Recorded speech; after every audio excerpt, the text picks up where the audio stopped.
Italian Maserati makes the Z-turn into the main street of Watkins, Glen. The spiritual home of American road racing has seen it all. And today, it's Grand Am, coming off the most dramatic race in series history. This is getting ugly, boys. Whoa, whoa, whoa. There's going to be some mad people before the night's over. Here it comes. Yes! David Donahue and Darren Law get the victory. It's close, though. Oh, he's out of field! No, they got robbed. But victory for the AIM Autosport team. I saw it happen. Can you believe it? I didn't want to say it. I did not want to say it, but I saw it stumble. We were just holding our breath that he had enough gas, but we just missed it by a few feet. It's that close, that fast, that intense. The Rolex Sports Car Series at the Glen. Next. Car's out of control. There they're going. They're bumping at it.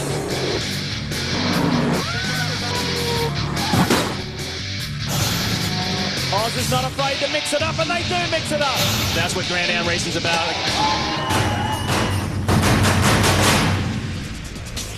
Over the past 5 years, this summertime sprint race has proven to be wild. It's fast, it's frantic, and there's never been a repeat winner. It's round 11 of the Grand Am Rolex Sports Car Series, the Crown Royal 200 at Watkins Glen.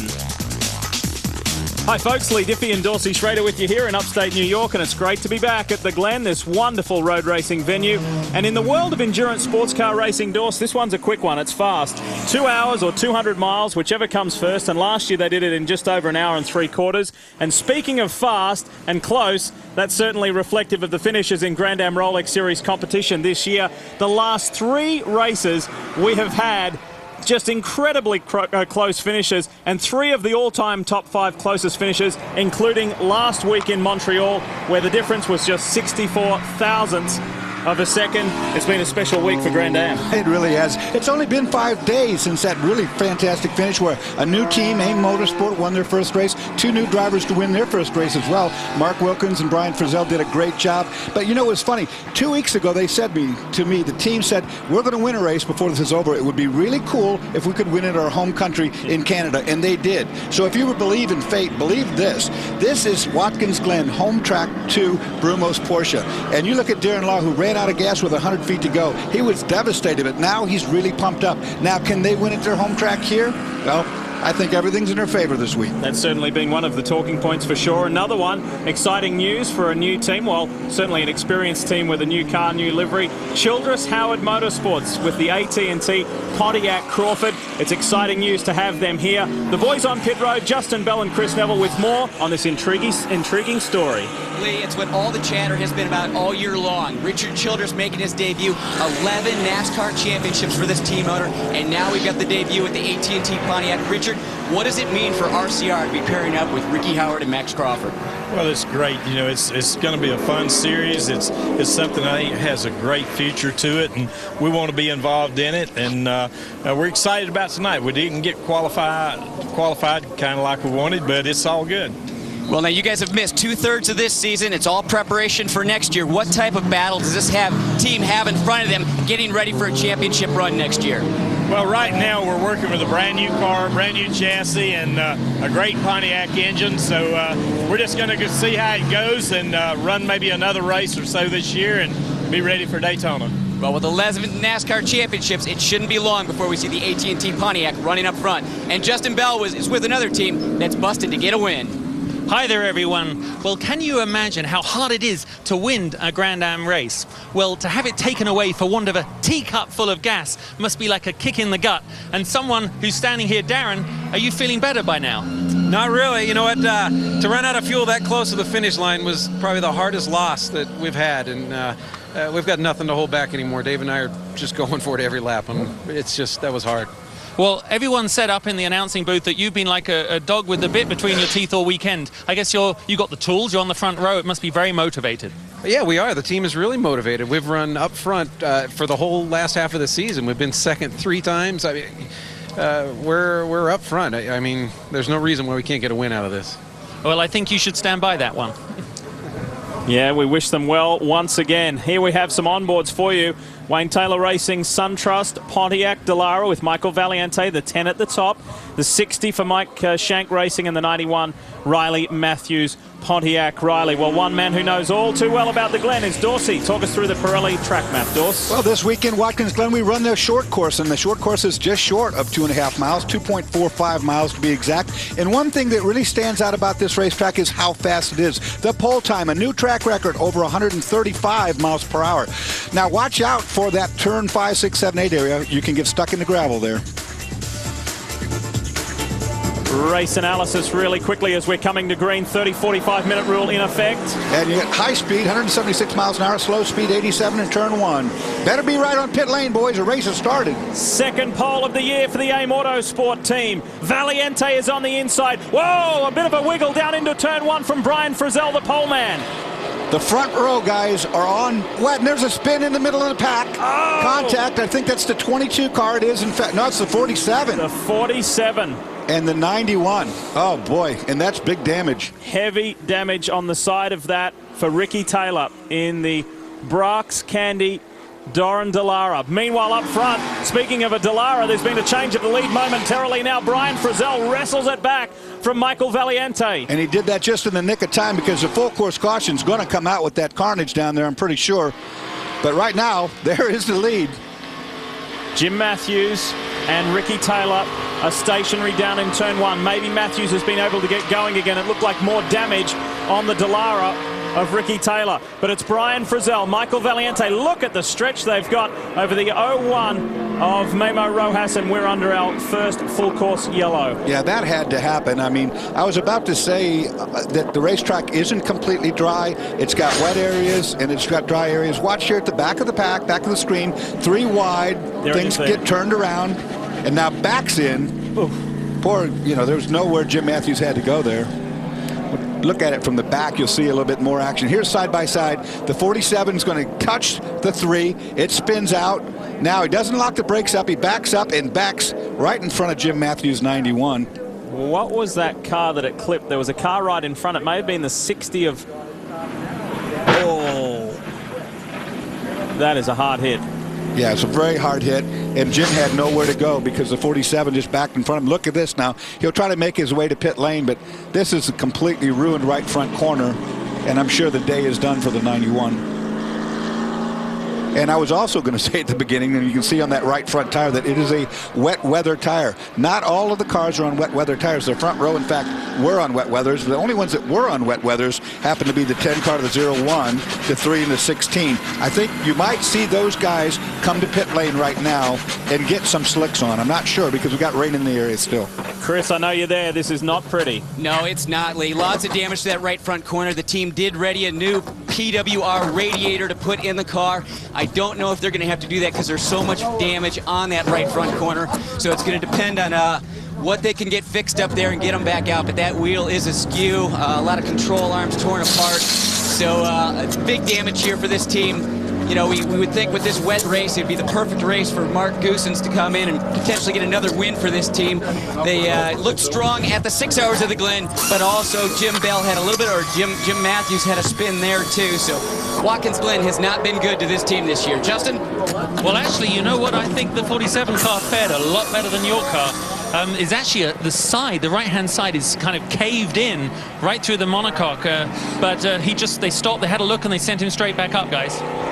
That is a really fortunate escape there for Ricky Taylor, getting tangled up in turn 1. And let's show you another replay on board the 91. Have a listen.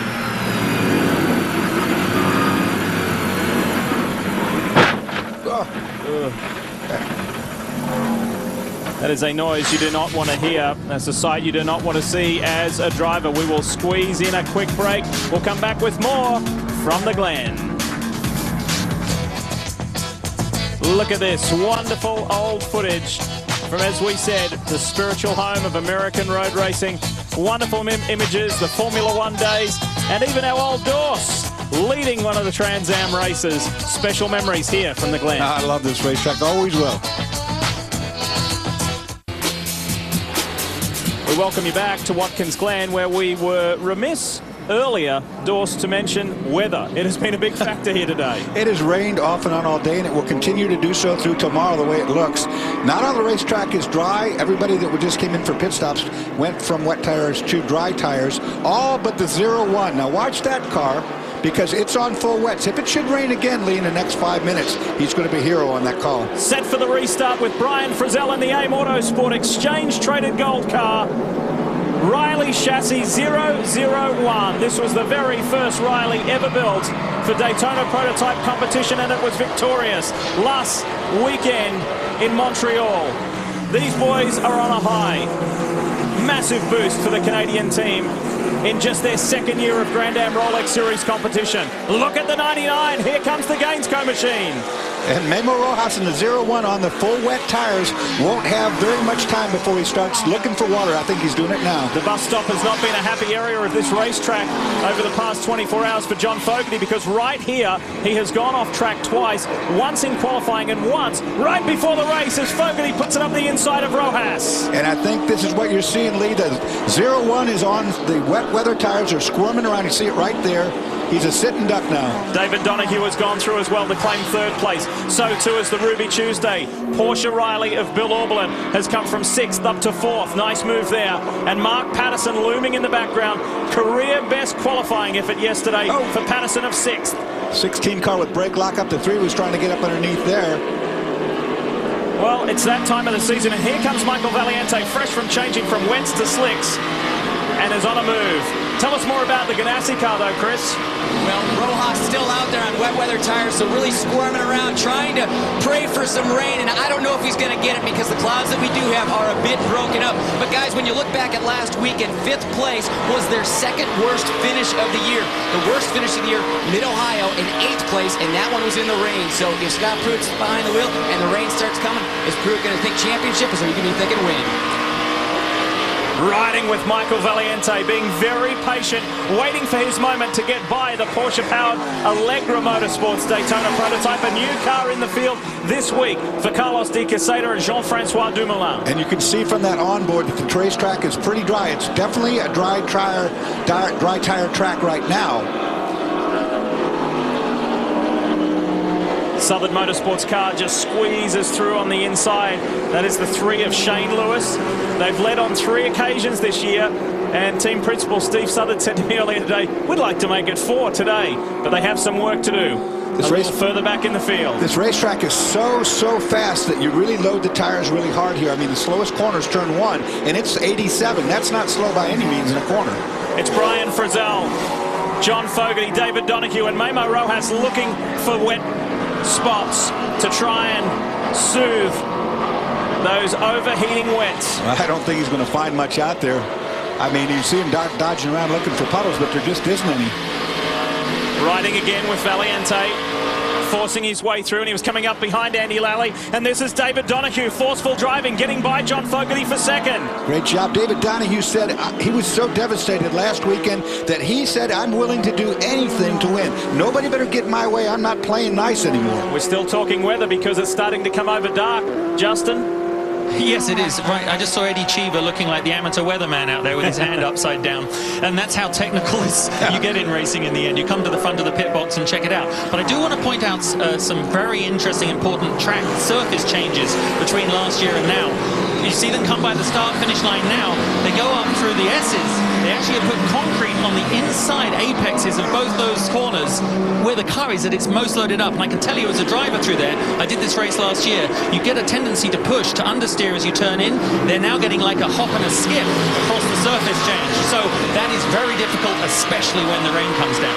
That's a good point that you bring up, Justin, right there, because that patch where they put the new concrete is so abrupt that the chassis are hitting. Look right here now. This is Andy Lally in the 4 car. That's the new Childers car to the outside.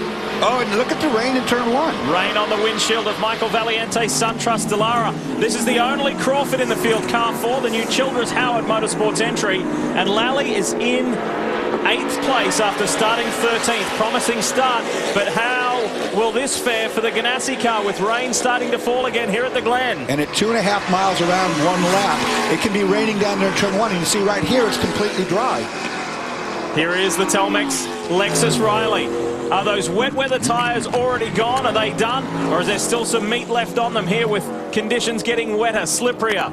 Well, if it gets slipperier for sure, the 0-1 will start marching forward. I don't think he's hurt those tires yet. More from the Ganassi camp. Here's Chris Neville. Well, that rain is going to be good for the 01 car, but also a lot of support from teammates across all divisions of Ganassi Racing. Juan Pablo Montoya down here. Juan, it was great to see you at Daytona this year, getting the win. You going to be back next year? I don't know. We're talking about it. I think there's a good chance I'll be there again. You know, I've done it twice, and it'll be good to get a hat trick. Not a lot of Sprint Cup practice today because of the wet weather. How are you going to fare on Sunday? I think we've got a really good car. The only problem is, you know, last couple of races we had a lot of problems, so we'll fall a lot in the owner points. So it's going to be tough coming from the back, but you know, if the car behaves anywhere near as it did in testing, we should have a very good shot at this. Good to see you out here cheering for your teammates, and good luck Sunday.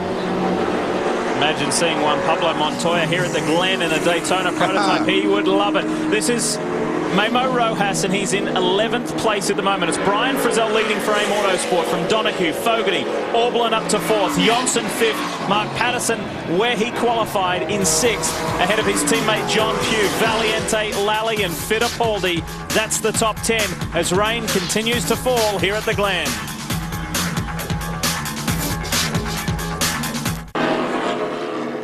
You're watching Grand Am on Speed, the Grand Am 200 here at the Glen in upstate New York, and you're watching our most recent race winner, Brian Frizzell, in the AIM Autosport Ford-powered Riley, leading the way and leading very nicely with a 4.7-second lead over this car here that came so close in Montreal. David Donahue in the Porsche-powered Riley for Brumos Racing, and then the 99 of John Fogarty in 3rd, ahead of Billy Orblin and Nick Johnson, who has just climbed up the order from 13th on the grid to be running in the top 5. So good progress there. Mixed weather conditions here at the Glen. It's a triple header weekend with not only Grand Am, NASCAR Nationwide and NASCAR Sprint Cup. As you would imagine, there are some very interested onlookers. Tour with Chris.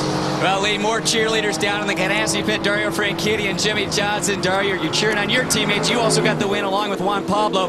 Juan Pablo wants to come back next year. How about yourself? Yeah, I'd love to. This is an awesome team. The guys in the Grand Am side at Chip Ganassi Racing are pretty bloody impressive. So, yeah, I'd like to come back and try and defend the Rolex 24. Jimmy, you tried to get it a couple times. You do realize this is Alexis pit area, though, right? I do. I came down to root all my teammates from the 24, the Gainesville guys, and they're just pitted a couple down, and I saw Dario over here. I haven't seen him in a while since he hasn't been full-time on the Cup circuit, and I just came by to say hello to everybody and visit and have some fun. Hopefully I'll be in the 24. Well, we'd like to see you there, man. Good luck on Sunday, guys. Great to see the boys here and interested onlookers of the Grand Am Rolex Sports Car Series. Tremendous start for Nick Johnson. It was a weekend to forget in Montreal. His teammate Ricardo Zonda went on a bit of a tear and tore up some stuff, mind you. But this is a much improved run. I spoke with engineer Dave Brown right before this race, and he was a little mixed on how they would perform. He said, we don't have the ideal aero set up for the 76 doors. He said, but we'll see how we go. And you know what? I would expect that team and that car driver combination to do well under the wet conditions, because the car, of course, they're still developing it as it goes along. It's a little bit softer than some of the other cars. It should do well, and both these drivers good in the wet for sure. So too is Christian Fittipaldi as he rounds Michael Valiente up for 6th place. And the Crown Royal cask number 16, car 16, that is the Pontiac-powered Coyote with Christian Fittipaldi and Antonio Garcia. We're looking at it from the SunTrust Dallara. Came so close last week, finishing 2nd in Montreal, and Fittipaldi's on a good run here. Now you see that rain coming down. You saw it on the windscreen there, and as long as they keep running like this and that the tires are hot, these are all of the slicks, and as long as those slicks are hot and the rain does like it's doing, just rain in particular areas, well, they still get maximum grip. Like you see it raining pretty good here, but that's okay because it's still warm tires. If it should rain all the way around and you see rooster tails come out, they'll be looking for slicks. More on tires. Go for it, Chris. Well, guys, we saw the 01 come in and go for those slicks because Memo Rojas was out on the reins. These are the reins that came off the car, so you can see these are in pretty good shape after 10 laps. Only a couple blisters on the inside edge of the tire here, but really 10 laps of dry running, these Pirellis are in great shape. Mark Patterson has spun at pit in. The Mike Shank Racing Ford, he was in a strong position as well. This will be ultra frustrating for Patterson. That's the exit, turn 11. You come off that corner. Normally, if you get loose there, you have a big accident. You see Mark now getting backed up, and we'll go again. No damage so far. We'll have a replay or two. And here we go, down into turn 11, and you see Mark wide of the apex. He's out wide. That's a rain line, if you will, and there's just no grip, and he goes around. And we'll see what it looks like from the way Mark had to look at it. And this is on board. A little wet here. This has been a hot corner in the past here at the Glen in wet conditions. Oh, you heard it there. All it did was he got on the throttle a little bit too much, and it just went ahead and spun on him. No damage. He gets to go on. That's the good news. And has brought it to the pit box. Okay, now this was probably smart. Mark just said it's too wet, it's raining hard. Some of the places, they're going to go to wet weather tires, I would imagine, right here, and try to jump the field on that call. We'll see how wet it does get. Yeah, you guys called it. They're going for wet weather tires. So Mark lost some time when he spun it coming into pit lane, but they are the first team to go to the wet weathers. And this is something we do see at Watkins Glen, this back and forth, these waves of rain that come in. The track dries out really quick here, so as soon as this wave passes, this track can dry in probably 10, 15 minutes. So these guys are going to be coming back in and out all day long, wets to dries. And it's frustrating as a driver to go through those scenarios of getting some real good grip on a wet weather tire, and then it goes dry on you, and you got to go back to slicks, and then it gets wet. I remember I did the New York 500 one here, and it did this all day for 5 hours. Never been so tired in my life. You may have noticed some different livery on the side of the Mike Shank 60, and the rain is coming down more intense over on the back part of the circuit, heading up towards the inner loop. Just to pay off that point on the 60, it's the Hospital for Special Surgery in New York City, a world leader in orthopedic surgery, and they've helped Mark Patterson considerably, and he just wanted to say thanks while here in upstate New York. Well, unfortunately, he just got caught speeding on pit lane, so he's going to have to get a penalty over that, and that's a shame. Good run for the 16, Justin. Things are going well for Fittipaldi so far. They are, but standing here with Eddie, he said it's the driver's call. This is where it's really good to have good drivers in the car. Christian has to make that call. We can't from here because he's in the car, but all he has to do is keep the pace of the leader, and then we'll make a decision on that. But it's been a very difficult call on weather because there's holes everywhere, and if you come in right now and it dries up, you're going to lose a lap. But it's pretty consistent around the track, he's saying? I haven't had any complaints at all, so I think he's kind of busy right now doing a lot of this sliding stuff, but there he goes by again. We're probably the fastest car out there right now, but it's very tricky. If you just push a little bit too hard, you'll spin in a second. 0 to 0. Thanks, Eddie. Now, the call he's talking about, of course, is the call from Christian Fittipaldi back saying now it's time to switch to rain tires. Two things. The driver can feel what the track is underneath him, but more than that, this racetrack is so elevated that you get up on top of the hill and you look down toward turn 1, towards Lake Seneca, and you can see the waves of clouds before they get here. You can say, okay, it's going to rain hard in 3 laps, 2, 1, get rain tires now. And that's what he's talking about. Look at this, look at this. This is the fight for second place. There's traffic up ahead. David Donahue is exposed to John Fogarty here. Fogarty will play it patiently. He knows they need to weave their way through this traffic. The number 7, rumbum.com. BMW, the next car up ahead. David Donahue gets loose. A wiggle coming out of 11. Fogarty pulls alongside and will get that spot. It's a drag race down the front straight. Fogarty, the better exit out of 11. Well, you're feeling your way around here right now. Every time you get to a corner, it's different than the last time. And it's wet down here. The 09 car, that's the Spirit of Daytona car doing well there. I mean, each time, each lap, it's different. Now it's getting really wet here. I would think you're going to see a lot of pit stops for rain tires, probably this lap. I spoke with Troy Fliss from Spirit of Daytona. Now, the 09 is a lap down. This is not for position that they have just made. They are a lap down. Troy Fliss said, rubbing his hands together, if we get wet weather, we might be all right here. Well, it's a great equalizer, but watch these cars. When you start seeing rooster tails out the back, the water spray coming up higher, it means it's in pedaling condition. With the puddles on the track, you're going to need wets. Look how gingerly they're coming through the inner loop. John Fogarty just snaps, has to use quick hands to catch it, to hold on to his second place. So Brian Frizzell is out in front, 6.3 seconds. Fogarty, then Donahue, as we see Valiente bring it in. Justin? Well, the number 10 came in, the first really of the ultra-competitive cars to do so, to put on wet tires. I tell you, the slicks are still steaming though, so they're getting a fair amount of grip out there. But I mean, the driver's staying in the car. They've obviously done fuel, and they're going to go out. But it's a routine stop, but they are rolling the dice first to go to wets. But I'm looking out behind you. You can't see from the booth. Car goes out, but the sky is blue about 10 minutes away. So that's the big call, and it is down to the driver. But if you get it wrong, God, you just might as well go straight to the airport. And a driver change there at Wayne Taylor Racing as well. Valiente out, and the Italian Max Angelelli behind the wheel. This team has been to this venue 10 times. They've been on the podium 9 of those 10 times. Will it work out that way today? We'll find out.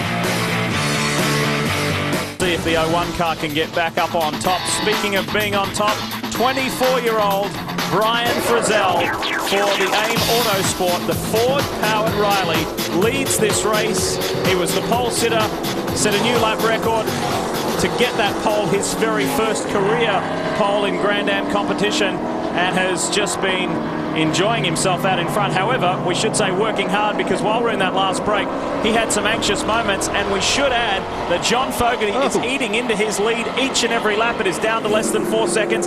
There's Fogarty in the background. Yeah, and Brian Frizzell's got a handful of race car right now. You keep seeing it twitching around. I don't know why, but I mean, it's really going off. It's really starting to give him a fit. This car, the 99, seems to be coming into its own the further it goes. Well, there's a little wiggle out of the 99 too, so it's definitely a slippery racetrack right now. Last lap around, Fogarty was a full second faster than Brian Frizzell. 1:26.5 versus a 1 minute 25.5. And racetrack should be drying out again. We haven't had any rain for a little bit. Sun's actually out. Of course, it's late at night right now, so we're not going to get a lot of help from the sun. But there again, you see those little slips. Everybody just ice skating around the racetrack. Just to paint the picture, it's Brian Frizzell leading from this man here, John Fogarty, then David Donahue, Bill Auberlen, Christian Fittipaldi. That's the top 5. Then Nick Johnson, John Pugh, Andy Lally, Guy Cosmo, and Max Angelelli inside the top 10.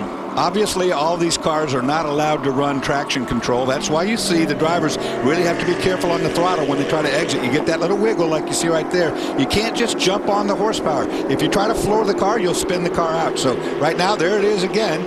A little wiggle out of the 99. And the 7 in the background is Gene Siegel, just going on the outside. Siegel has got himself up to 10th place. This is a great drive from the Siegel Sport team owner, who we have to say does not get many laps in this car. And of course, testing just at your own will and whim is not allowed in Grand Am competition. So for Gene Siegel, who is partnered with a professional driver, Matt Plum, this is an outstanding drive in the wet. Great drive in the wet, and this is the worst condition you can possibly have right now. The racetrack trying to dry, it's still wet in some places, more wet than others. You have patches with sealer on them that are more slippery than others, but it's not full wet and it's not full dry, and when it's in this condition, it's a guessing game. You got to be very, very careful what you do. Third place, 58, the Brumos Porsche, so it's Ford, Pontiac, Porsche. Top 3 placings. And then another Porsche-powered Riley with Bill Auberlen in 4th for Ruby Tuesday Championship Racing. Looking in the background, where is Auberlen? He's quite a way back behind Donahue, some 16 seconds in arrears. Another thing you see all these drivers doing is trying very hard not to run up on these curbs. You see how the curbs, normally you would run across them here, but they're painted whitely, and that paint is just like ice when you hit it. So they'll be trying not to get on any of that painted surface. You see right up against it, but not up on top of it. This is 4th place, Bill Auberlen. What a run this car had, as we see the 76 of Nick Johnson has just pitted and is released. He has gone. And we're hearing the 01 is in. Chris? Well, Mabel Rojas is going to be getting out of the Telmex car. Scott Pruitt getting behind the wheel, so just past the 30-minute mark here. This team going to try and do a quick pit stop here. These pit stops are faster than normal because these cars have not run much fuel, so they should be able to get tires and fuel done before Pruitt is done in the car. And tires and fuel done, Pruitt's going to go out on slick. So this team trying to make up some laps. I think they're down about 2 laps right now because they started the race on rains. They made that call to come in and get slicks, and then the rain came down and Rojas had that spin. So this team trying to fight back. hopefully trying to salvage a decent finish here today. And again, the importance of that 30-minute that Chris mentioned is that you have to go 30 minutes behind the wheel to get driver points. So Rojas had to stay out there that long. Now he's got out of the car. Scott's going to probably try to do the whole thing from now on himself. And remember back here at the 6 hours of the Glen, that unbelievable effort from Scott Pruitt. He drove just shy of 3 hours by himself, the final 3 hours in extremely hot conditions. And it won't be 3 hours he's got to drive tonight, and it's a lot cooler than it was last time we were here. 61 is staying out. Brian Frizzell, this is our race leader. What's the margin back to Fogarty now? Last time around it had dropped to 4.2 seconds. Where is John now in relation? Down to 2.5. The Gainesco Pontiac Riley is on the move. The defending series champion John Fogarty is on a mission. And within 10 minutes, all cars will have to make a pit stop that haven't stopped already. And there's not a lot of them because there's been a lot going on here. Fogarty rounds up the Childress Howard Pontiac-powered Crawford. Andy Lally still behind the wheel and still in the top 10. He is in 8th at the moment. Top 4 cars have not pitted at all yet, so these guys will have to come in the next 10 minutes for the 45-minute rule, which states that every car must stop within the first 45. Hasn't happened yet. Remember, another point of our race analysis was pit precision and pressure on those pit crew members. Look at this. Whips by Scott Pruitt, Fogarty past Pruitt, Scott Pruitt building up to speed. And talk about that outlap, that initial outlap when you've just taken over and you're finding your feet on the track. Well, you see that Scott went out on slicks too, because right now, as he's building heat in those tires, there is no grip whatsoever on that wet surface. So for Scott, he's got to tiptoe along, wait for that heat to come in the tires, and then see what kind of grip he can achieve. Let's get to the pits. Here's Chris Neville. Hey guys, one thing we were talking about last weekend in Montreal was the brake setups on the cars. These teams use endurance brakes and sprint brakes. This weekend they're back on the sprint package, and what that means is a different type of pad and also a different rotor. You can see the difference in width in these pads. This is about 30 mil, that's your endurance pad. This is 22 mil. This pad here lasts a little over 3 hours, so the perfect time in one of these races. This pad here lasts about 13 hours, so perfect for the Rolex 24 where they'll do one pad change. On the rotor side, you can see it's hard to see, but this rotor a little bit thicker, so it lasts longer in those longer races, but it weighs 4 pounds more than this 11-pound sprint rotor here. So what does that mean in rotating mass? Hey, Dorsey, why don't you take that one? Well, I'll tell you what it means, Chris, and it's called unsprung weight. That weight there is on the end of the axle. It's up there, and it's unsprung. There's no spring supporting it, so it's the worst weight you could carry around. And I'm not going to tell you the exact number, but it's just too much weight to carry around. Now, not all teams, I should say, are able to have both. A set of brakes and rotors for these cars all the way around, about $4,000.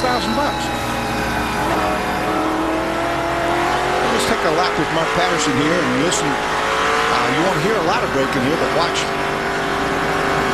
places you have to work really hard. One's coming up here, the inner loop they call it.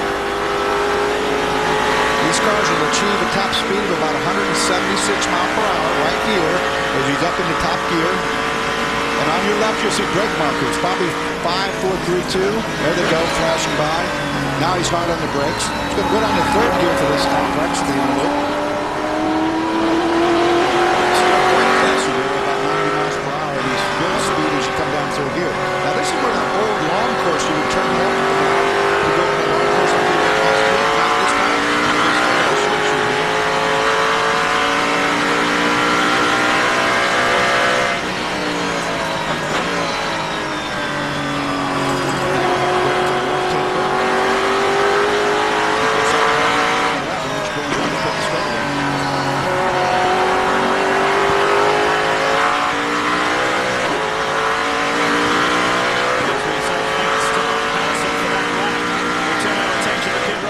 The 23 Ruby Tuesday Porsche is in. Justin. Yes, they are. And actually, it's Bill Oberlin out and Joey Hand getting in. Now, this is interesting. They are not changing the slick tires that they have on the car. Obviously, a sort of a plus side to the half wet, half dry conditions are that they can double stint effectively these slick tires. Now, they obviously put fuel in the car, but this is Bill has just done the hardest part of the job. That was a beautiful pit stop. They also changed the rear wicker bill. Now, I mean, Dorsey, you can add to that, but what they're actually doing is obviously it means the car's a little bit loose through the fast corners and they're increasing the rear downforce. So they've kind of cast the dice there on the race strategy. And of course, the other advantage of the long tires is that he doesn't have to get heat in there, as you saw Scott Pruitt have to do. The wicker bill's at the end of the wing, and it stands straight up at 90 degrees. By increasing its height, you increase downforce at the back, and that's what they need right now is more grip. And Angelelli is in the groove in the SunTrust Pontiac Dallara for Wayne Taylor Racing. He's on a bit of a mission as well, but nobody has been able to catch Brian Frizzell just yet.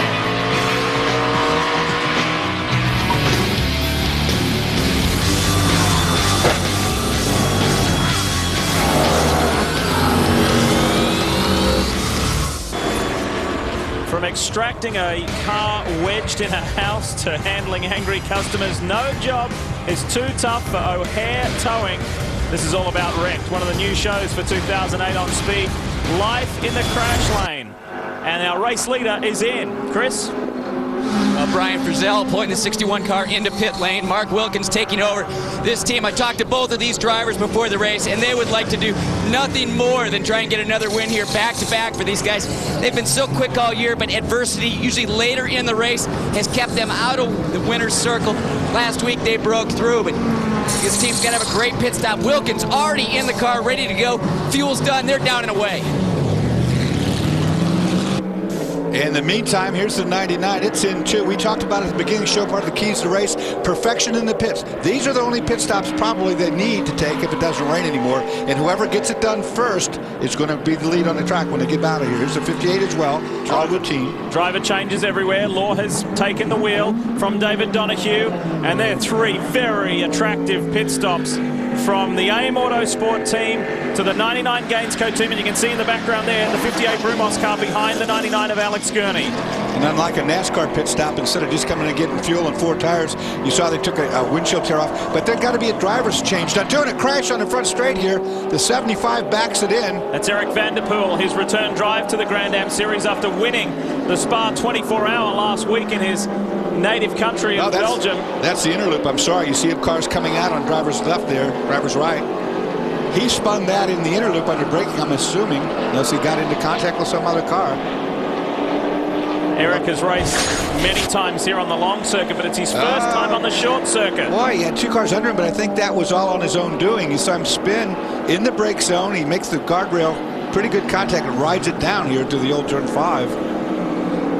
Finally gets it turned. Let's take a look at another angle, right rear damage there. Now he tries to go to the inside of the 01, and he's just too aggressive on the brake pedal. Spins in front of the pack. Big hard clout right there. Perhaps a little wet, more wet on that inside line. Definitely. I mean, it's a slippery racetrack when it's like this. All right, with that latest cycle of pit stops, Christian Fittipaldi has inherited the race lead. As the 75 comes to pit road, the team will assess the damage. Let's hear from the man who led the majority of the opening stanza of this race. Well, Fittipaldi might be leading, but the teammate for Brian Frizzell, Mark Wilkins, in second right now. Brian, awesome first run. You kept the car out front. How treacherous was it out there in the rain on slicks? It was so treacherous, I can't even tell you. I mean, at first it was good, it was an advantage, and then it just got terrible. I think that took years off my life. I mean, it was just so stressful, but the AIM guys gave me a great car. It was, not too hard to stay out in front. Definitely a good car. I think we can win this thing. I know it was tough for this team the first half of this year because you guys were so quick. You couldn't get the win. You finally got it. What was this last week like? This last week was great. I mean, it was like a huge weight off our shoulders, and just the air around the team's lighter. So now we're just completely focused on winning and not so much focused on what happened in the past. So it's good. I asked him earlier today, I said, how was last weekend? He goes, you know what, we were out till about 3 in the morning, and I had to get up at 6 a.m. to get to the airport. It wasn't much fun the next day. He said it was so stressful, and he's telling the truth right there. When you're in conditions like what they're doing right now, where it's slipping and sliding, you're on pins and needles. You got to be so alert, so aware. You do an hour stint, or it feels like you've been out there 3 hours. I mean, your concentration level is so personified. Here's the Portuguese driver, João Barbosa, who has got this 59 car, along with his teammate JC France, into the top 5 in the championship. It is the first time, I would say at a guess, in probably 5 years that both Brumos Porsches have been in the top 5 in the championship. And Barbosa has been electrifying in this car. He set the fastest race lap at Montreal last weekend, and he said, we're just hooked up at the moment. I'm really enjoying this. Justin, what do you have for us? Well, it's really unfortunate, actually, because the AT&T sponsored Crawford has actually been in the pits now for about 2 laps, and they've had the rear deck lid off. and it's very unusual. It looks like they've got a problem. They had a problem with the rotor itself, and they're actually taking it off. It's almost as though it's the bearings have gone or something, because it's not turning. That's the first thing, and they've obviously got a spare piece ready, and already a built-up part ready to come in and change it out. So they whatever they were doing, it meant I think they just had a lockup. When I asked one of the lead mechanics, he said, I don't actually know. So we'll see what's going to happen next, but I'll get a report for you. Well, that's extremely unusual. Of course, it's a brand new race car. It's its first time out, and they've got some problems going on there, but that is something that's not supposed to happen, should we say? Driver change here and pit stop service as well for the 16. Coming out of the race lead, Christian Fittipaldi. Great drive in the early part of this race, and Antonio Garcia takes the wheel of the Crown Royal cast number 16 Coyote, powered by Pontiac.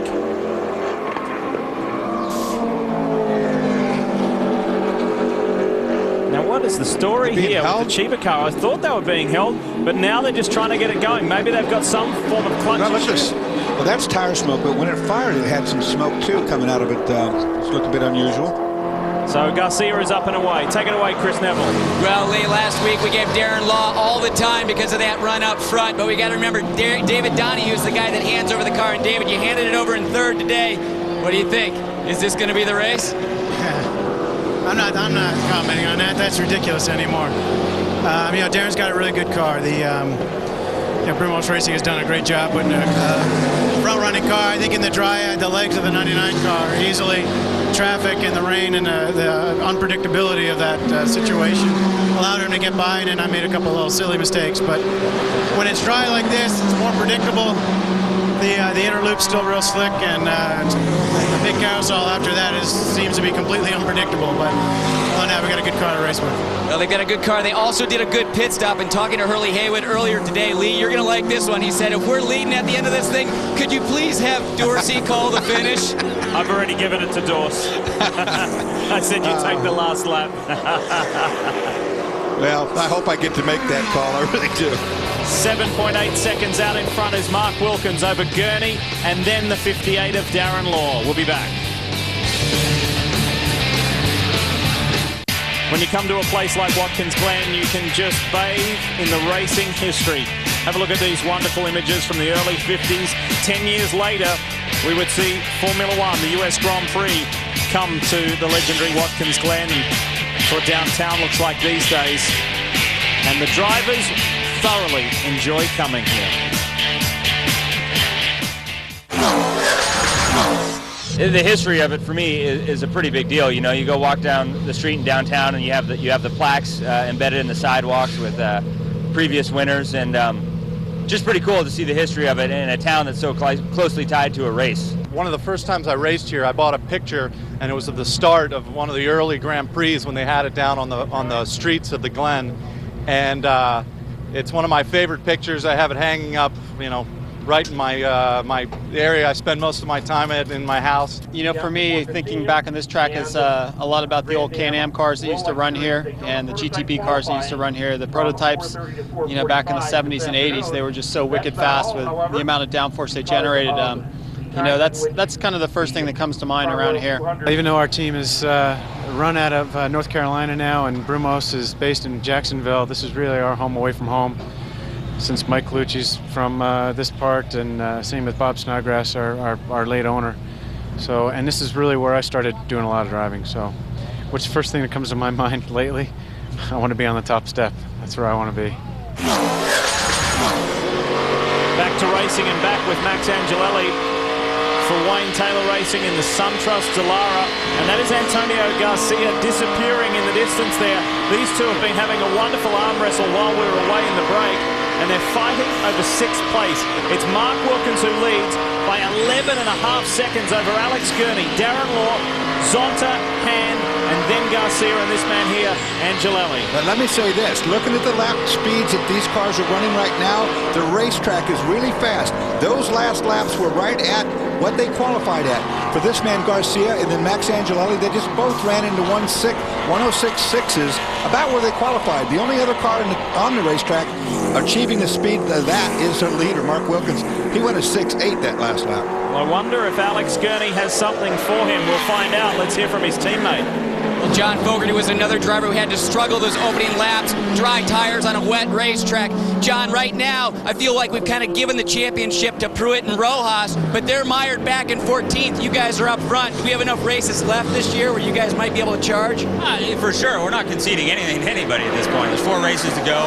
A lot of points out there. So, you know, we're racing to win for sure. But, you know, if they have some bad races like this, it's looking like it might be in the cards. So, good so far for the Gainesco car. Alex is out there now, and the track seems to be pretty dry. So it seems to be a straightforward race at this point. Now, before the green flag came down, it looked like the day wasn't going to start that well. The car got stuck in a gravel trap on the recon laps. Was that you or Alex in the car? Yeah, you know, we went on our first recon on rain tires, and at that point I made the call to go to slicks. So we came in, changed the slicks, and I went out and I was trying to get some heat into them because I knew it was going to be really sketchy at the beginning of the race, and I was a little too aggressive on that front, and I blew it. But I had a good first stint, so I feel like I made up for it. Yeah, well, when I initially asked them, guys, you said that was Alex bringing the car around. Look at this. A long list of cars here, but several not on the lead lap. They are playing the game of catch-up. One car that is the 76 of Ricardo's onto the green. Krone Racing Machine. That's the 75 of Vanderpool, the car that spun earlier. But keep an eye out for Zonta coming through in 4th, chasing down Darren Law right there on screen in the 58. Forcing his way through lap traffic. And as you said, a couple cars in there that are many laps down, but they're both back up to speed. One of which of those is the Childress Howard. Number 4 is Andy Wallace in behind the wheel of that car, that Crawford. You see it right there. I mean, it's up to speed now, but it's several laps down because of a camber plate we heard that Justin Bell told us was wrong with that right rear suspension. There is a Porsche powered Riley. Another man who drives a Porsche powered Riley is standing by with Justin. Well, Bill Oberlin, I guess that look on your face when you got out of the car, it was as much fun as you've ever had, right? That is, that's a tough time. Whenever you have a track that's drying wet, and you're on slicks, Doris knows I'm going down the straightaway 6th gear, thing lights it up and aims at the wall. You know, I mean, this is a bad feeling. Anyways, Ruby Tuesday car, right now we're in a little bit of fuel conservation mode. We're not going to do the same thing like in Montreal. As soon as we're in our window, which we come to close, we're going to go to full rich. Then Joey can take off to the front. Everybody go to Ruby Tuesday. These guys are the best, and we're going to hopefully bring it home somewhere up front. Well, the great thing about that interview is I didn't have to ask any questions. Well done, Bill. Good luck. I'm surprised we didn't get 6 mini burgers in there gulps during that. Billy doesn't mind having a chat. And how close these boys came to victory a week ago in Montreal. Angelelli has bridged the gap to Antonio Garcia. Remember, Garcia was right in the middle of that dramatic finish. I asked him, was that the closest ever racing finish you've had? 64 thousandths of a second. He said, believe it or not, I lost a World Go-Kart Championship by less. He lost to Australian driver James Courtney, who's now in the V8 Supercars, and immediately behind Garcia was former F1 driver Vit Antonio Liuzzi. He said that was the most dramatic finish I've ever had. You know, it's amazing when you're in a car like these cars and you have a close finish like that, you sometimes don't know if you won or whatever. That was the case for Darren Law, who was in the 58 when it ran out of fuel. He kind of felt that he didn't win, and he asked the question, and yeah, he didn't win. But it's pretty close. That's awful close, 58 thousandths. He was he was part of that fuel conservation race. Chris, are we going to get into that here?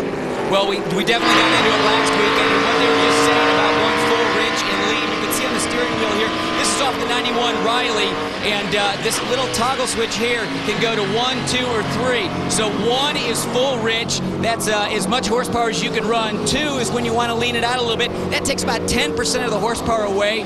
3 is when you're on a caution lap. You don't want to race during that because it takes a lot of power away, but it definitely saves fuel under caution. Now, I asked Bill Riley, what does flash mean here? He said, you know what that is? Traction control. No, yeah, right. Oh, look at this. This is Joao Barbosa trying to get by Alex Gurney. Now, Barbosa is coming back. He's in the 59 down in 13th place. He's not on the lead lap, but he's trying to get as many back as he can. He needs to get past Gurney first and then bridge the gap to Mark Wilkins. He's making a nuisance of himself with Gurney. Clearly to the inside will take that position in turn 1. This guy is one of the fastest sports car drivers in the world. Whether it's closed top, open top, prototypes, whatever he drives. He won the GTS class in the Grand Am Rolex Series in the Rolex 24 many years ago in a Mosler with Andy Wallace. This guy will drive anything, and he drives the wheels off it. And I'm totally amazed at the speeds that I'm seeing on the charts here. 106.6 is all the way up and down the board for these top guys, including, like you just said, the 59 Brimo's car, who's trying to make its way back toward the front. Keeping you in the picture, it's Wilkins, 21 seconds ahead of Alex Gurney. Then Darren Law, Ricardo Zonta and Joey Hand, the top 5. Garcia, Angelelli, Ian James for Mike Shank Racing. Matt Plum has got himself into the 10, and Mamo Gidley in that 77 Kodak Delara. Law looking for a way through here. Just picking them off one at a time. This is the 75 of Eric Vanderpool. He needs to get by, who is down in 16th place. You saw Vanderpool earlier with that spin, you know, so that's what took him out of contention. Really neat front-on shot as they break down into turn 1. If you've just tuned in, welcome. And if you're wondering, where is the championship leader? Where is that familiar Telmex Lexus Riley of Chip Ganassi Racing? Scott Pruitt is down in 14th place. A wrong choice of tyres earlier in this race really hampered them.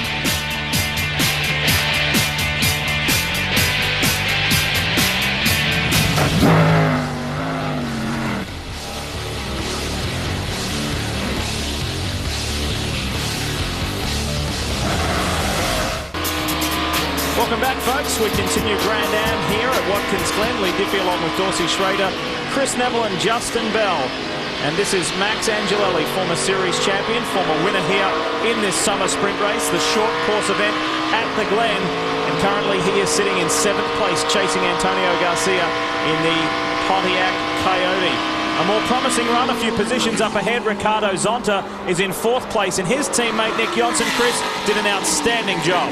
Yeah, he did an outstanding job today. They also had that good run just a couple weeks ago at Barber, so hopefully another good run today. First off, Nick, before we get to the hard questions, who gave you the hat? Has Calvin been dressing you? I can't hear you. Can you repeat that? The hat, man, the hat. How'd you get the hat? Oh, the hat. That's like a typical crone hat, man. That's gotta have a crone. Now, big development with the Lola the past month. About 3 weeks now, the wind tunnel program and the CFD program. Any information coming back on that? Yeah, there's information coming back. We haven't been able to apply anything to the car yet, but there's certainly good information coming back, and hopefully we're going to have some bits and pieces there for New Jersey that we're going to try out up there and see if that will, improve the car even further. But there's a lot of good things coming out of that, wind tunnel program, and hopefully that will be more for next year than this year. But there's a lot of information coming back. Well, obviously, they want to make as many aerodynamic improvements as possible, but obviously, mechanically, that car is running great. It kind of looks like a giant fishing lure, sort of.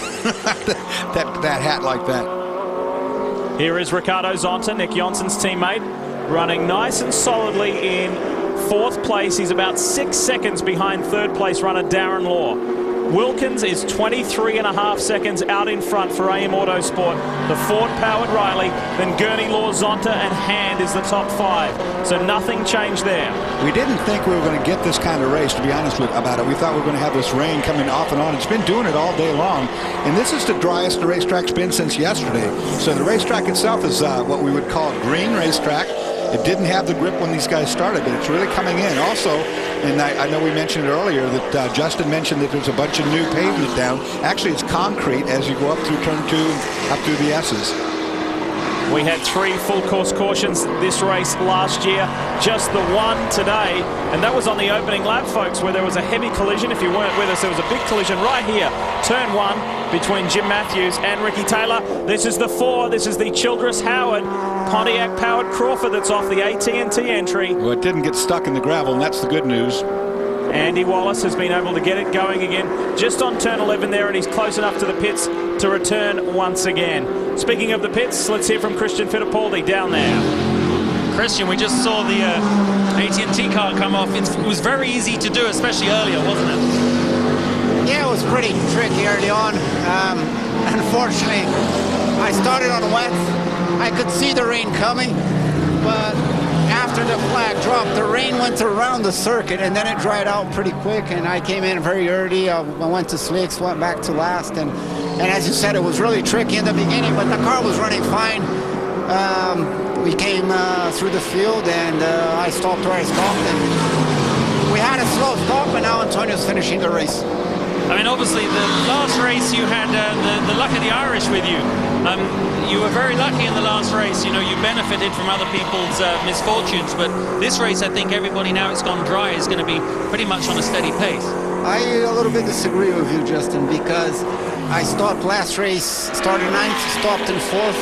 Antonio started 4th and finished 2nd. I don't see where there's a lot of luck. Everyone was saving fuel. It was the name of the game for everyone. And over here, today we definitely need a yellow to help us. If we don't get a yellow, apparently it's looking as if we have a solid top 6 car. Well, we wish you luck. Over to you, Chris. Hurley Haywood is here watching both the 58 and the 59 on the racetrack. Hurley, after round 4 this year, this team really came alive. What changed within Brumos?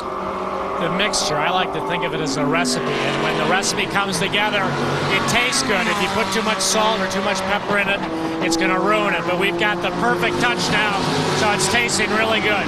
Well, you guys are doing so well the second half of this year. You look towards next year. Any other major improvements as you guys go for a championship in 09?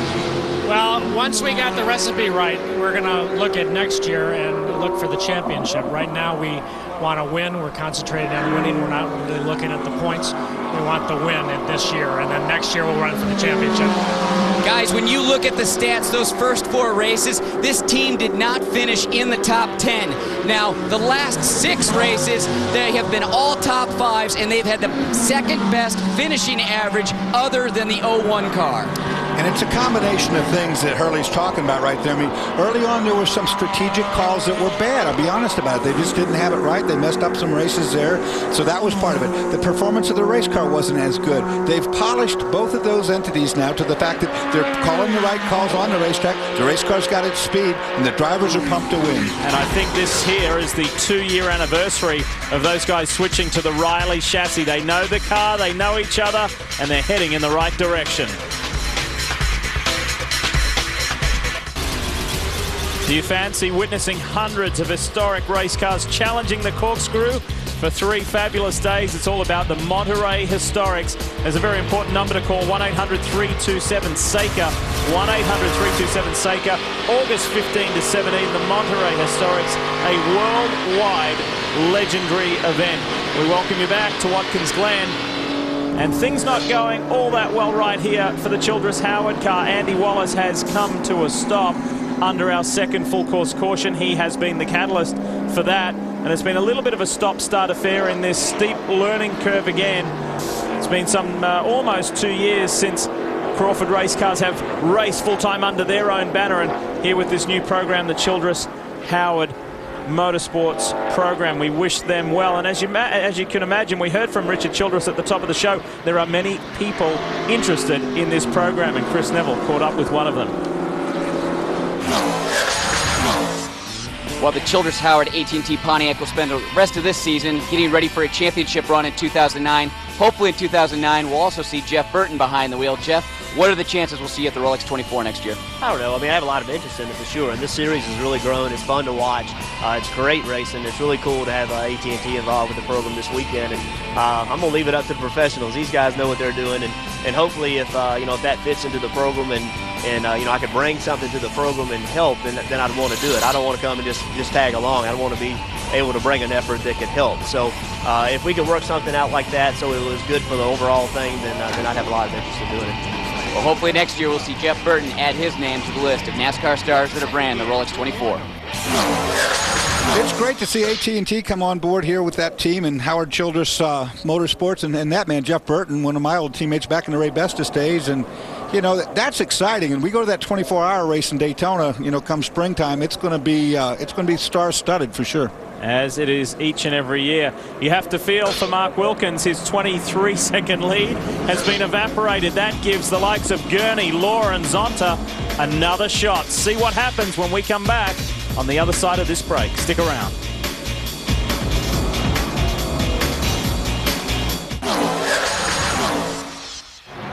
Back-to-back wins for the 99 Gainsco team. Bob Stallings, boys, they do it. Not only... Well, it's not there yet, is it? Is Pruitt going to do what the 61 did? He comes one high. Who's going to get it to the line? Pruitt got it. Pruitt gets it. Wow, just when you thought the Gainscote boys had it wrapped up. Coming to the final chicane. The 5-year drought is finally over. It's the Brumos Porsche. David Donahue and Darren Law get the victory. It's close though. Oh, he's out of fuel! Oh, can you believe it? Can you believe it? But the Canadians Wilkins get it. Wilkins wins this race. Oh my goodness. You love those close finishes, don't you? Did I tell you I'm still having nightmares? I know you've got a lot of grief about that, but my gosh, I mean, how close can you get? Yeah, they were two wonderful finishes, 64 thousandths and 81 thousandths of a second. It's been a wonderful year in the Grand Am Rolex Sports Car Series. Really close finishes. We welcome you back to the Glen, folks. And this is just our second full course caution of the day, and I can see they've already retrieved Andy Wallace and the Childress Howard Pontiac Crawford, so we'll be going back to green very soon. Chris, what do you have? Well, guys, there was a little bit of action down here in pit lane. The 01, Scott Pruitt came in for fuel and tires. The only other cars that are on the same lap as him is the 09 and also the 59 in front of him. So the team's saying, you know, this gives us the opportunity to go full rich, new tires. Hopefully we can gain those two positions, move from 14th to 12th, so they're not giving too many points or as many points away to the 99 this weekend. And an update real quickly on the 4, we hear possibly an engine failure on that car, so it's a tough break for those guys. Ready to race. Let's get to it, and let's see what Mark Wilkins can do with a clear track ahead. Green flies here at the Glen. We got a great jump on the field. Oh, and a Whoa! spin at the back of the pack, door open on that car, the 75. And that is Eric Vanderpool. That's the second time today he has gone around. Oh, and look at the side of the car all the way up against the tire wall when he came through that corner, obviously. He's going the wrong way on the racetrack now. That's something that is not too good, but what choice does he have? I guess he's going to get the pit lane. He was so excited about coming back to the Grand Am Series after winning Spa last weekend. He said, I was a little bit envious that Ollie Gavin drove my car at Montreal. Look to the bottom of your screen. Oh, just too hard on the throttle, and I hate to say, oh, and he almost gets upside down, climbs the tire wall, backs across the track. And that is the second spin for Eric Vanderpool this year on a restart. And that was a close one to going on the lid there. Yes, he spun while leading, coming back to green at Mazda Raceway Laguna Seca earlier this year. The Krone boys will go to work, but I think they may find more damage than what it appears on this car. Look to the top of your screen. Gets it spun, going in early. Here, big moment as he almost goes around on top of the lid there. Here it is again.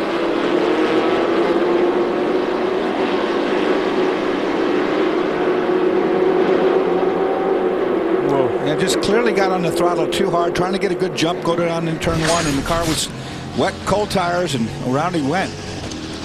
There's some head shaking down there at Krone. I think they realize the damage is quite severe. That car just slapped down Dorsey. Yeah, it hit pretty hard backwards. I saw damage to both tail pipes. That'll hurt the performance. But I think possibly even the suspension. And now you see Eric coming out of the car. This will be our third retirement of the day. And let's take you to a different replay, different angle. Check this out. Last car in shot. All on his own. Just gets on the throttle, but climbs his tire wall and slams the car down. Whew, that was a close one. That was a lucky escape for the Belgian. He's out of the car. He's all right, but the car is not. And a quick shake of the head there from this highly accomplished sports car driver saying, what happened?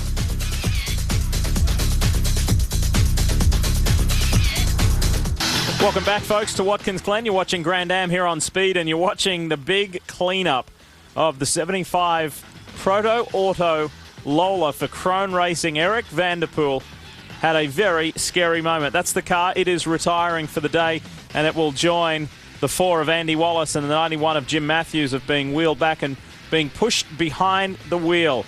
And if you've just joined us, let's bring you up to date. Let's take you to a race recap while we're under caution. It's been an eventful day here at the Glen.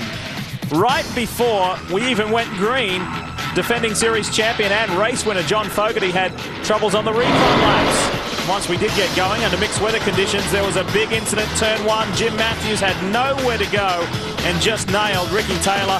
Look at the damage on the Riley Matthews Pontiac, and it was day done for those boys. Goosen's not even getting in the car. Memo Rojas and the Ganassi boys started on wet weather tyres, and it proved to be the wrong decision, the wrong call. That car just went backwards. Mark Patterson, coming off a career-high qualifying position on slicks and in greasy conditions, went around. So too did Rojas, and had to play catch-up from there. Check this out, Eric Vanderpool on the inside trying to make the move on the Ganassi car. It didn't work. Maybe he got on some wet tarmac, and that car just flipped on him. Spun from underneath. Same driver, same car. Much later in the race. This is the cause for the most recent caution, and that was frightening. Yeah, it was. Very eventful for Eric Vanderpool. I'll tell you, it's not the day you'd like to have. Let's talk points for a moment while the field is running at a much slower rate. From 63 points down to 48 points. The difference between the Ganassi duo and the Gainsco duo. So bridging the gap, but we're running out of races. After this, just 3 rounds remaining. Yeah, and Pruitt right now all the way down in 14th position. So it's not the run. In fact, it could be the worst run they've had so far this year. It will certainly be. And have a look at how close it would be if things remain as is between Ricardo Zonta, Nick Johnson, and the second Brumos duo of JC France and Joao Barbosa. Well, let's hear from one driver who really would have hoped he'd been in the championship hunt this year. He's with Justin. Yeah, well, the first stint, you got out of the car, you looked pretty composed, but I imagine it was pretty exciting in for the first stint. Yeah, definitely. It was a risk between going between wets and slicks. We opted to go for wets because it was just 50-50. And then we had to make a stop. We had to make an extra stop because we had a tire going down there, so we had to pit early. So we're battling back right now. We have a fast car, so hopefully Matt's gonna have a good start and we can challenge for the win today. Well, that was good because the rest of us just saw you come in for to put wets on, which seemed out of sync with everybody else. So it was a tire cut going down. Yeah, we had a tire going down when we did the driver change. So the strategy was to try to get the next driver to the next pit stop faster. But we had a tire going down. We had to pick tires, and at that moment it was rain. So. Okay, it's in good hands as well now. Okay, over to Chris. Well, Mike Shank watching his cars back in 8th and 9th right now. Mike, what is it with this team in Watkins Glen? You guys were quickest in practice. You guys were quickest back in the June test. What do you guys know about Watkins Glen? I think everything suits us. The engineers are good here. They got a good setup. They know what our drivers like. I wish we were positioned a little bit better now, but we got caught out early on in that rain. How's everything coming along with the team as you guys are finishing out the year? Everything's looking good for 09, actually. We're not quite ready to announce it, but we will soon. Well, he's not ready to announce it, but he's even talking, guys, maybe some GT cars next year. I don't know what happened over there with poor Michael Valiente, but you see the guy up on the thing gave him the boot. He gave him the boot, he did. Simon Hodgson, team manager, wanted to get him a message and get it to him pronto. Just 10 points in the manufacturer's chase. That's points as of now, we must add. This race far from done. There's still 20 laps remaining in this one here at the Glen on what has now turned into a beautiful evening here in upstate New York. We have 7 cars on the lead lap. Max Angelelli is the last one in the 10 car. So it's Wilkins, Gurney, Law, Zonta, Han, Garcia, and Angelelli all on the lead lap in the final 20 laps. Tremendous amount of fans here. You see them on the background now. They've come out of their campers and whatnot, so it's not wet. They're going to have a good evening. Justin, what do you have? Well, it's interesting with the 23 Ruby Tuesday car. They were 4 laps predicted short on their fuels for the end of the race. So they were actually running on almost the pace car fuel mapping to absolutely, in an extreme radical way, to pull back the laps. And they came to me and said, we need a yellow, as it happened. And then the second one happened. So, a lot of teams, I think, will be facing that. They're not out of the woods yet, but the fuel strategy just came right for those guys. Lights are out on the Pontiac G8. That means we're going racing. There's a lapped car. That is Bert Frizzell in the 47 Brox Candy car. And he is in between Mark Wilkins and Alex Gurney. As we go to green, we go back to racing. It's a 20-lap sprint to home. And here comes Alex Gurney, and he locks up the tires. Into one deep. So too did Barbosa and Law, who pulled out of the line, had a look on the inside. Here comes Oswaldo Negri trying to make up for lost ground. In 8th, he slips through on the inside. Everybody's scrambling. Just get as high as you can in these final 20 laps and grab whatever points you can. Well, Bert Frizzell's got to move out of the way now. I mean, I hate to say that, but he's in a big swarm of cars that need to get by. And he does the right thing. Bert's had some really good drives this year, I have to add. Late in the race, he's been bringing it home and setting some of the fastest laps of the race. We just haven't seen a lot of him. The car's plenty capable, no question about that, and the driver for that matter, but that turn one incident, that crash, of course, put them way down in the points, and now we're getting late in the race, and these guys got to get going. Darren Law looking for an inside option on Bert Frizzell. The door is open long enough. Law needs to get out of there because he knows Ricardo Zonda's coming on hot and heavy, and so too is Joey Hand. The Ruby Tuesday car on the inside. Bert Frizzell doing a really good job letting everybody go to the inside of him there. He's not holding anyone up. Like to see that. Here we go. Oz Negri trying to go to the inside, and will get the position made. Nope, doesn't get it. And that wouldn't have mattered anyway because Negri is not on the lead lap. Look at Zonda's gone wide. That will give Joey Hand 4th place. As quick as you like. Well, with 18 laps to go, I mean, it's right now, it's all you got. It's going to be a war to the finish. The Brazilian will be frustrated with that. Here's Antonio Garcia. Pressure's on from Angelelli into the inner loop. Boy, it gets tight when you get through here. There's not room for 2x2. And it's one of the places where it was a gravel trap that if you do go off, as we saw the 99, you will be trapped.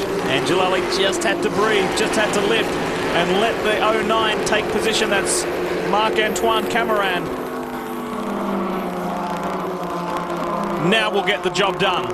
And this is a lapped car. The 09 not on the lead lap. It's down in 13th place. But Angelelli has lost ground to Garcia frustratingly. 09 did well earlier in this race. Let's hear from one of its drivers.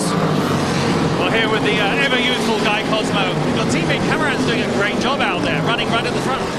Yeah, Mark's doing a great job. You know, this is the last race for the Spirit of Daytona team this year. We scheduled to do 7 events so far. This is actually, we came away with 8. This is the last one. We're developing the Porsche V8 motor. Lozano Brothers has done a great job. Marc-Antoine's doing a great job out there now. And you know, this wasn't our quickest weekend, but we had some great runs this season to show that the Coyote chassis and this Porsche V8 is really doing a good job. We're looking forward to coming back next season. I mean, that's the key. So it's always about budget. It's always about a program. But you'd like to see a full program next year? That is the goal so far, you know, and everybody's got wishful thinking, but we're doing our best to see if we can put together a program and really go after the championship next season.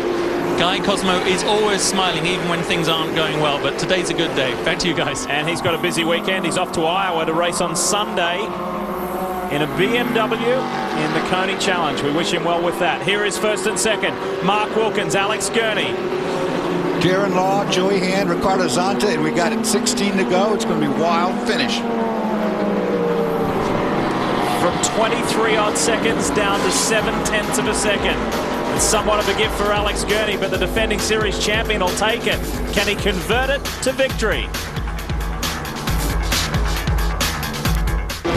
Hey, a quick reminder about Pink's All Out tapes. Pink's All Out, Wednesday, 9:30 Eastern, right here on Speed. Pink's All Out Drag Racing is in Texas, where the stakes are bigger than ever.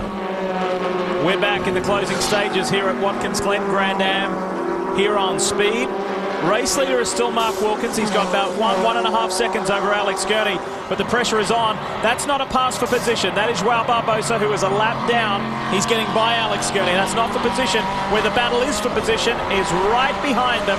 The second Brumos car you see there, Darren Law, is coming under increasing pressure from Joey Hand. It's Montreal all over again, but it's not first and second. It's third and fourth. It might be soon, though, because those are the 2 fastest cars. Darren Law and Joey Hand are ripping some numbers out right now. They just ran a 6-1. Now, that's almost to a pole position qualifying speed. 72 laps of this 82 event. We got 10 to go.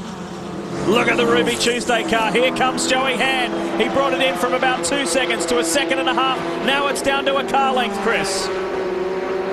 Guys, just listening to the scanner on the 99 car, Bob Stallings telling Alex, don't worry about that 59 car. That's not a pass for position. He is a lap down. But you got to think with Barbosa getting in front of him, is he going to start back on the 99 up to Darren Law? Now, the 99 has got to get as many points as possible because they're still trying to catch the 01 in this championship. Well, just the fact that the 59 passed the 99 slowed the 99 up enough to give up about 3 car lengths. Look here, now Joey Hand trying to make the move. And with that challenge on the last lap, That slowed Alex Gurney up enough to make Darren Law faster by almost a second. A 107.5 versus a 106.6 to Darren Law, bridging that gap.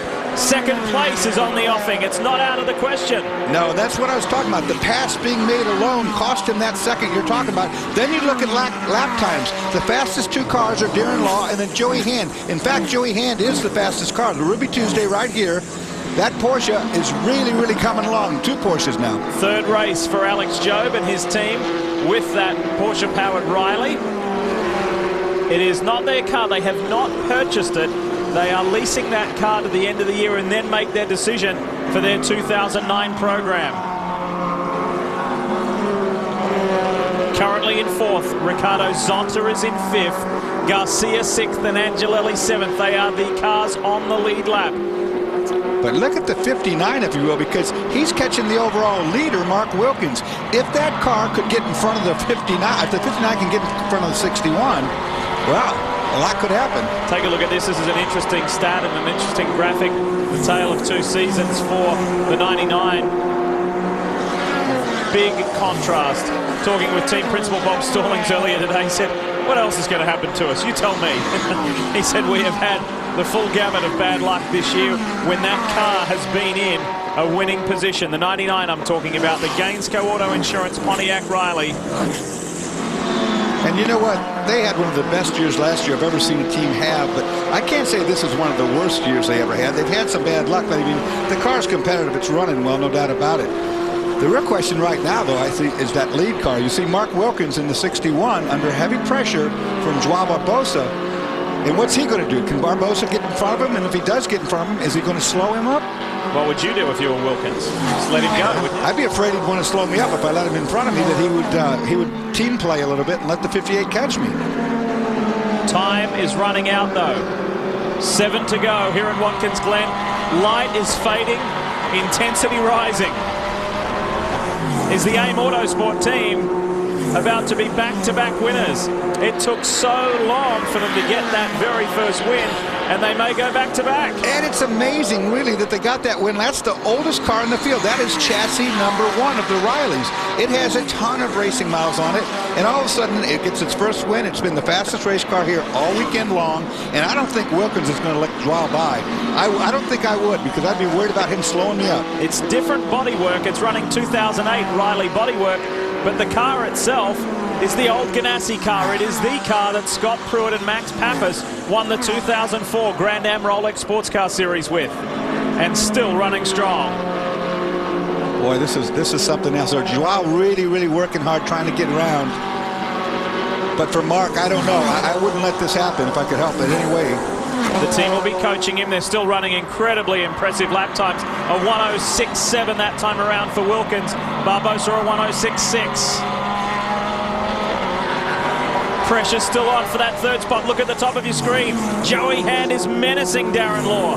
They were consoling each other last week on the back stretch at Montreal at Circuit Gilles Villeneuve when they both ran out of fuel. But here, the sympathy is over. It's full attack mode. They were consoling each other last weekend because they both broke, but they were trying to kill each other a few laps earlier, like they are right now. I mean, these guys now giving it their all. You got 6 laps to go. It's going to get frantic here. Don't forget about the great work that Billy Auberlen did in the opening part of this race in that 23 Ruby Tuesday Porsche to get the car up into contention, into the top 5, and hand it over to his younger teammate to deliver at the very end. Alex Job Racing has finished on the podium in this summertime sprint race here. They would like to do it again, but Hand needs to get one more position.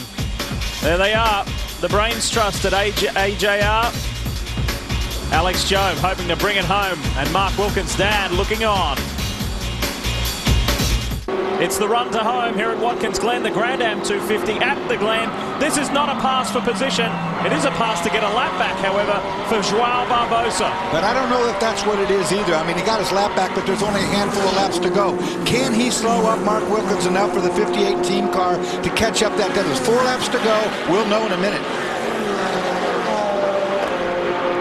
So there's first. It is actually the second car in shot. There's Alex Gurney, who is second. There is third place Darren Law for Brumos. And then Joey Hand for Ruby Tuesday Championship Racing. That's the top 4. In the background, you'll see the green Chrome car. of Ricardo Zonta, who is in the top 5. This is Oz Negri here working his way back. This is Zonta.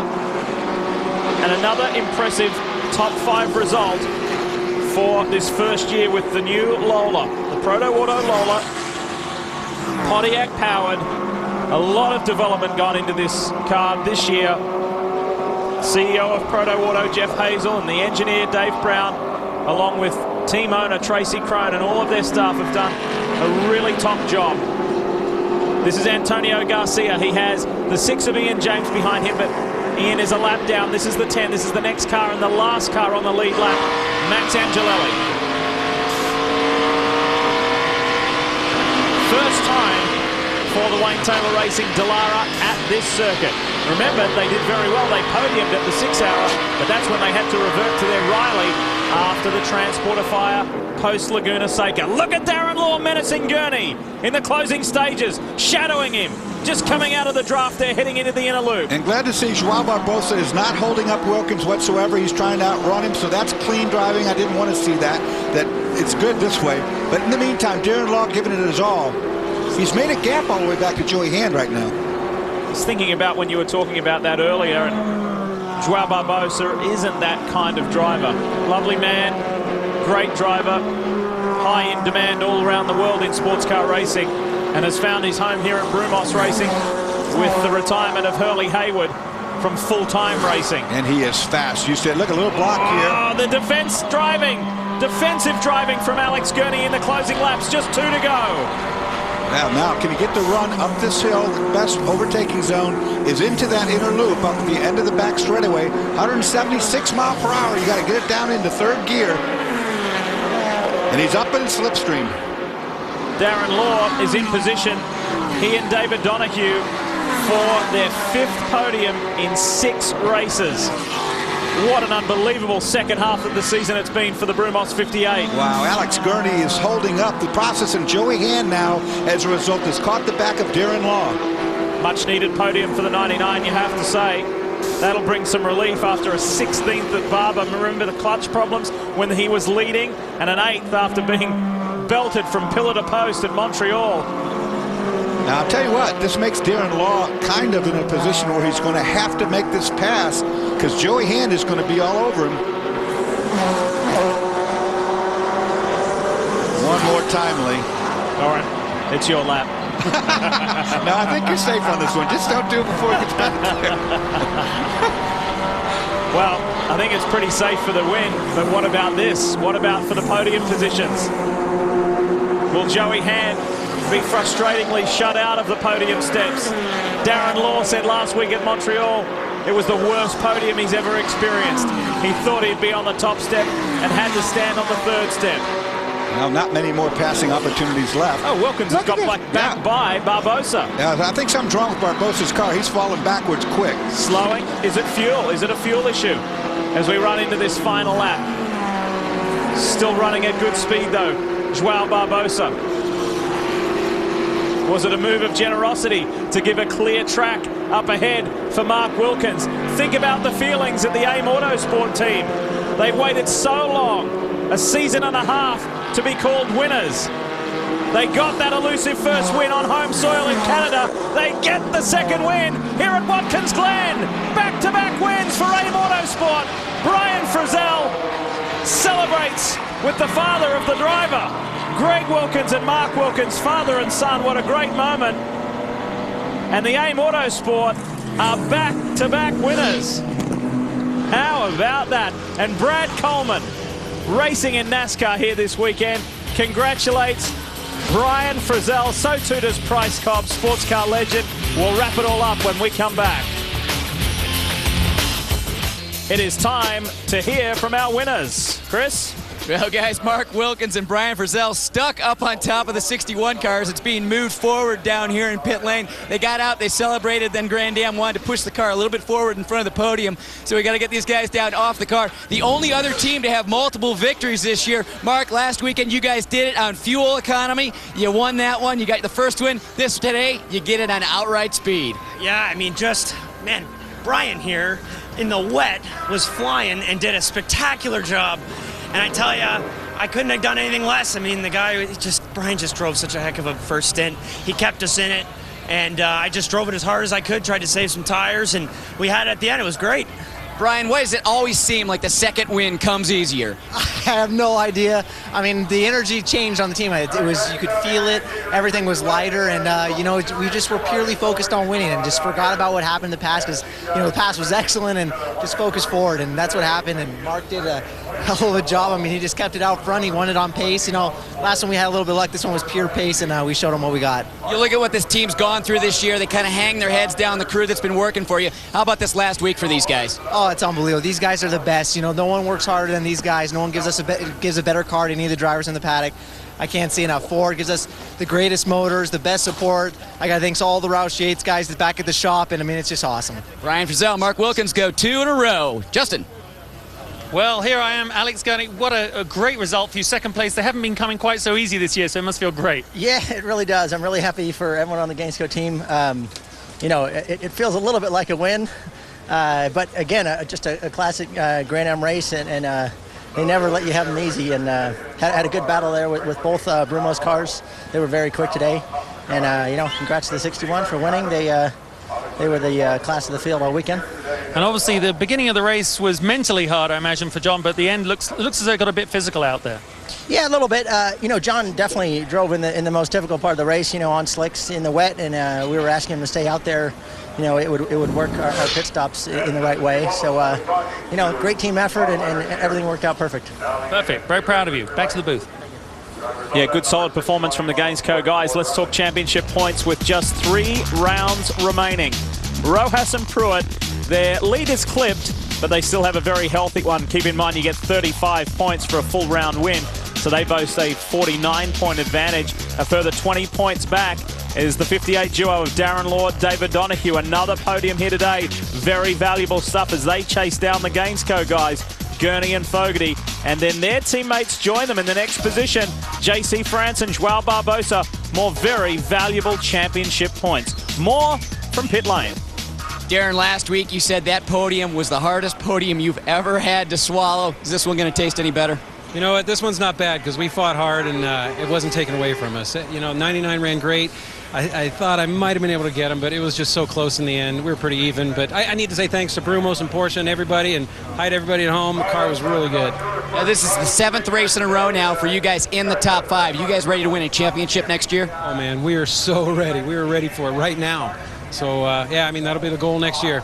Maybe they haven't won a race, guys, but these guys are strong, and they're going to be contenders next year. And remember, too, this is the hometown, home ground, not only for their team man, Mike Colucci, but the late Bob Snodgrass, the former team principal. So another podium here in Bob's hometown, home ground. That was a nice result for them. How about the 76 Chrome Racing Lola of Nick Johnson and Ricardo Zonta, starting 12th, finished 5th. Nick did some good work early on, and Ricardo finished it off. He'll be disappointed. That may have been good enough to be a 4th if he hadn't run wide at turn 1. So this summertime sprint, it's always an interesting one, and another fabulous finish for the A Motorsport boys. Yeah, and I'm glad to see A Motorsports guys win, because they did a fuel mileage thing last weekend. That doesn't give you the same feeling as outrunning the entire field like they did now. And remember, back at Barbara 3 races ago, they lost an engine with 10 laps to go. They were winning that one too, so they're on their game. They certainly are, and they're racing up. We look forward to the next round in the Grand Am Rolex Sports Car Series. We head west, right across the other side of the country, and that is at Infineon Raceway, Sonoma, California. Look at those young guys, 24 and 25 years of age, and they're now 2-time winners in the Grand Am Rolex Sports Car Series. They will celebrate, and rightly so. And Ian Willis, one of their team principals, is here this week to enjoy a victory. He wasn't last week in Montreal. Mixed weather, hard racing, hard fighting, and satisfied winners. Hope you enjoyed Speed's coverage of Grand Am. We'll have more in a few weeks' time from Sonoma. We'll see you then.